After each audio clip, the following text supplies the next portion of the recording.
8 दिवसांपूर्वी महाडमध्ये झालेल्या घरफोड्यांची घटना ताजी असताना सोमवारी पहाटे भर बाजारपेठेतील तंबाखू आणि सुपारीचे दुकान फोडण्याचा चोरट्यांचा प्रयत्न अयशस्वी झाला आहे।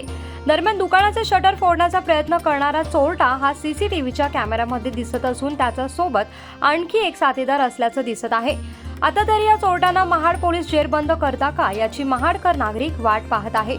8 दिवसांपूर्वी साई अशा अपार्टमेंटमधील 6 बंद घरे फोडून सोने चांदीच्या दागिन्यांसह रोख रक्कमही चोरट्यांनी लंपास केली होती आणि त्याच रात्री नातेखिंड जवळील रायगड सिटी या इमारतीमधील 3 बंद घरे चोरट्यांनी फोडली, मात्र त्यामध्ये त्यांच्या हाती काही लागले नाही।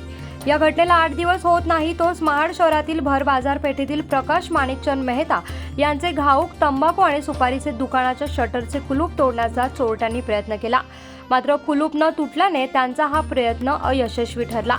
दरम्यान सकाळी दुकान उघडण्यासाठी दुकान मालक प्रकाश माणिकचंद मेहता आले असताना दुकानाचं कुलूप तोडण्याचा प्रयत्न झाला असल्याचं त्यांच्या निदर्शनास आलंय।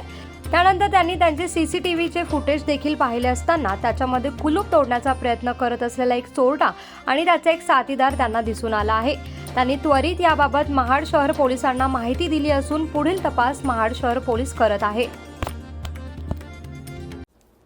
कोकणासह परिसरातील ताज्या घडामोडींसाठी सागर डिजिटलला सबस्क्राईब करा आणि नोटिफिकेशनसाठी बेल आयकॉनवर प्रेस करा।